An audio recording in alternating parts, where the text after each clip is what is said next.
everyone, I'm Dina Fitria, MPM 2541206 Accounting Study Program. Thank you for joining this video. I'm very excited to discuss the mathematical model. I hope you are ready to deep into today's topic. Model matematika bisnis adalah suatu referensi kuantitatif dari situasi, sistem atau permasalahan bisnis yang dinyatakan dalam bentuk persamaan, fungsi dan hubungan matematis dengan tujuan untuk membantu proses analisis dan pengambilan keputusan. Model ini memungkinkan pengambilan keputusan untuk mengevaluasi berbagai alternatif strategi bisnis secara sistematis dan objektif berdasarkan data dan logika matematis, bukan hanya intuisi atau pengalaman semata. Secara umum, model matematika bisnis digunakan untuk menjawab pertanyaan seperti ini. Berapa jumlah produk yang harus diproduksi agar laba maksimal?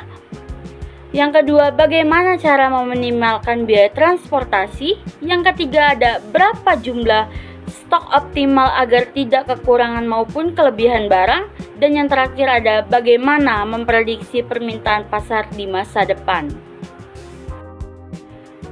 Tujuan model matematika. Yang pertama ada mendukung pengambilan keputusan bisnis dan rasional, yaitu dengan menggunakan model matematis, manajer dapat menemukan keputusan terbaik berdasarkan data kuantitatif. Yang kedua ada mengoptimalkan hasil bisnis. Misalnya memaksimalkan keuntungan, meminimalkan biaya, atau menciptakan efisien dan produksi. Yang ketiga ada memprediksi kondisi masa depan. Ialah model peramalan dapat membantu memperkirakan penjualan, kebutuhan bahan baku, dan tren pasar. Yang keempat ada menganalisis hubungan sebab atau akibat.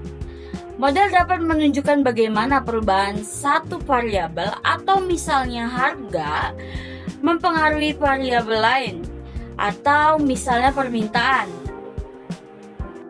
Lalu ada pun fungsi model, yaitu yang pertama sebagai alat analisis untuk memahami situasi bisnis, yang kedua sebagai alat perencanaan untuk menetapkan target dan strategi, yang ketiga sebagai alat kontrol untuk membandingkan hasil aktual dengan rencana, dan yang terakhir sebagai alat komunikasi antara manajer, analis, dan pemangku kepentingan melalui data yang terukur.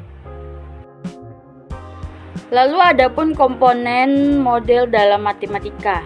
Yang pertama ada variabel, ialah nilai yang dapat berubah atau ditentukan dalam suatu model atau persamaan. Cirinya yaitu biasanya menjadi objek keputusan atau hasil yang ingin dicari. Contohnya seperti jumlah produk yang diproduksi, jumlah tenaga kerja yang digunakan, waktu dalam persamaan pertumbuhan. Yang kedua ada parameter, ialah nilai yang diketahui tetap dalam konteks model, tetapi bisa berbeda antara model yang satu dengan model yang lain. Cirinya menentukan hubungan antara variabel, biasanya berupa angka tetap dalam analisis. Contohnya yaitu harga jual per unit produk, biaya bahan baku per unit, dan kapasitas mesin per unit. Yang ketiga atau yang terakhir ada konstanta, ialah nilai tetap secara universal dalam persamaan atau model, tidak berupa sama sekali. Cirinya ialah biasanya angka tetap dalam matematika seperti 2, 3 atau angka tetap dalam persamaan. Contohnya 2 dalam persamaan. Contohnya dari komponen yaitu F sama dengan 12Q ditambah 6Q ditambah P dan ditambah 5. Yang dimana variabelnya yaitu Q dan P, parameternya yaitu angka 12 dan konstantanya yaitu angka 5. Lalu ada pun jenis-jenis model dalam matematika. Yang pertama ada model linier, ialah semua hubungan dalam model bersifat linear, baik dalam fungsi tujuan maupun batasannya. Contoh penggunaannya yaitu program linear atau linear programming, ialah menentukan kombinasi optimal produk untuk memaksimalkan laba atau meminimalkan biaya. Kelebihannya yaitu banyaknya algoritma atau misalnya simetrik tersedia untuk mencari solusi yang optimal. Lalu ada model non-linear, ialah mengandung fungsi non-linear dalam tujuan atau batasannya. Contoh penggunaannya itu untuk menentukan harga optimal untuk memaksimalkan pendapatan ketika permintaan tidak linear. Kelebihannya ialah lebih realistis karena banyak situasi bisnis tidak linear, tapi analisisnya lebih kompleks. Lalu ada model dinamis, adalah memperhitungkan perubahan variabel dari waktu ke waktu.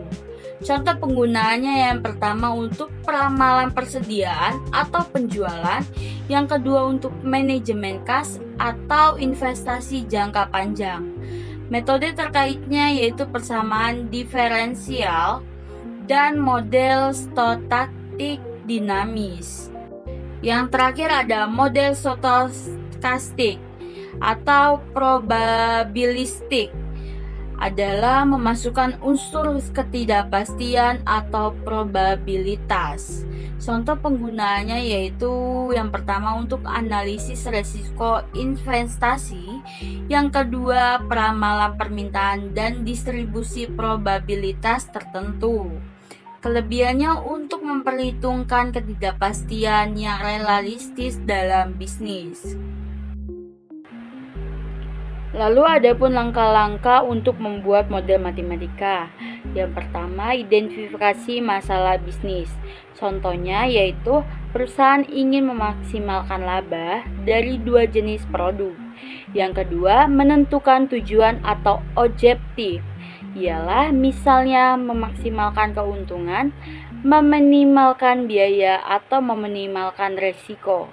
Yang ketiga ada menentukan variabel keputusan, misalnya jumlah produk A dan B yang akan diproduksi. Yang keempat menentukan kendala atau constraints, misalnya batas bahan baku, kapasitas mesin, jam kerja, dan modal. Yang kelima membangun model matematis, ialah ubah permasalahan ke dalam bentuk persamaan dan pertidaksamaan. Yang keenam, menyelesaikan model, ialah gunakan metode matematika seperti grafik, simplet, atau software optimasi, yaitu Excel, Solver, Lindo, dan MATLAB. Yang ketujuh ialah menganalisis hasil dan interpretasi, adalah tinjauan apakah hasil model masuk akal dan sesuai dengan kondisi nyatanya. Adapun penerapan model dalam matematika bisnis, yaitu produksi. Contoh penerapannya seperti ini: menentukan kombinasi produk untuk memaksimalkan laba atau efisiensi. Lalu pemasaran. Contoh penerapannya menentukan harga optimal dan strategi promosi. Lalu keuangan. Contoh penerapannya yaitu analisis investasi, manajemen risiko, dan monopoli saham. Lalu ada pun logistik dan distribusi. Contoh penerapannya yaitu menentukan rute pengiriman paling efisien. Dan ada pun manajemen SDM. Contoh penerapannya penjadwalan kerja dan penggunaan karyawan. Dan yang terakhir yaitu pelayanan publik. Contoh penerapannya yaitu untuk mengatur antrian di rumah sakit, bank, atau layanan pelanggan. Adapun kelebihan dari model matematika, yaitu membantu pengambilan keputusan berbasis data. Yang kedua, menyediakan solusi optimal dan efisien. Yang ketiga, dapat digunakan untuk simulasi dan peramalan. Dan yang terakhir yaitu mengurangi ketergantungan pada intuisi manajer.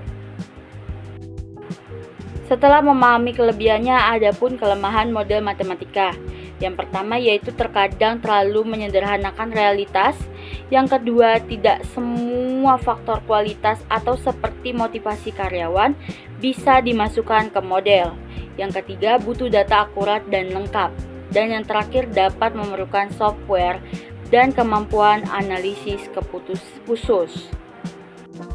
Oke, jadi kesimpulannya yaitu model matematika bisnis adalah alat penting dalam manajemen modern karena memungkinkan perusahaan untuk mengoptimalkan keputusan berdasarkan data dan analisis kuantitatif.